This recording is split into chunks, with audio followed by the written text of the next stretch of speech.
Hey, Pastor Scott, with a word of encouragement, and I need a word of encouragement myself these days. We live in such a crazy world that it's so easy to get turned around. Sometimes we can even wonder, what's up, what's down, what's left, what's right, what's in, what's out. And I think it can be so confusing when we buy into the spirit of the age, as it's called, which constantly bombards us with this notion of radical individualism.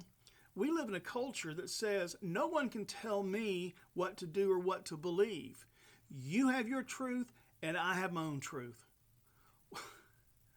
Well, no wonder we get so turned around and so confused. But I want you to think about this.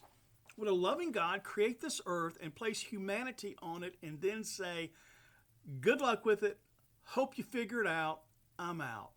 No, just the opposite. God steps into the chaos of the world, and God steps into the chaos of your world and my world, and he brings order. He says, listen, this is night and this is day. This is the sky, this is the earth. Literally, this is up and this is down and this is left and this is right. God brings order to chaos. So God's not going to say to the children he loves, listen, I'm not going to tell you how all this works. I'm going to keep my cards close to my chest, and I hope you figure it out. Good luck. No. God says, listen, I created you, and I know how your life is best lived and what I want. The reason I sent Jesus, that you might have life and life to the full. And because I love you, I want to share with you how I created you to live. I want to tell you up front where I say no. And I want to tell you up front where I say yes, because I don't want you to have to figure it out the hard way. Greg Ogden quotes C.S. Eliot, and he says this: Jesus is the still point of the turning world. I love that. Jesus is the still point of this crazy, tumultuous world. And what I hear is the scripture. Jesus is the same yesterday, today, and forever. Ogden continues, relativism turns everyone into his or her own God, and Jesus will have none of this. Jesus claims to be the singular truth about God to whom we are all accountable. He is our ultimate source of authority. There is a left, there is a right, there is an up, there is a down.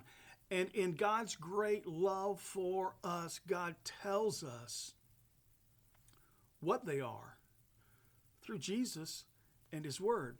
You want to know what you can hang on to? Do you want to know what you can trust and depend on? Do you know where you can put a faithful, trusting stake in the ground? This is how John Wesley, the founder of Methodism, framed it up. He says this: I'm a creature of a day. I'm not here long. I'm just here for a short time. I'm a creature of a day, passing through life as an arrow through the air. I am a spirit come from God and returning to God, just hovering over the great gulf till, a few minutes hence, I am seen no more. I drop into an unchangeable eternity. I want to know one thing: the way to heaven. How to land safely on that happy shore. God himself has condescended to teach the way. For this very end he came from heaven. He hath written it down in a book. Oh, give me that book. At any price, give me the book of God. I have it. Here is knowledge enough for me. Let me be homo unus libre, a man of one book. You want to know what you can count on? You don't know where you can put the stake in the ground? It's on this.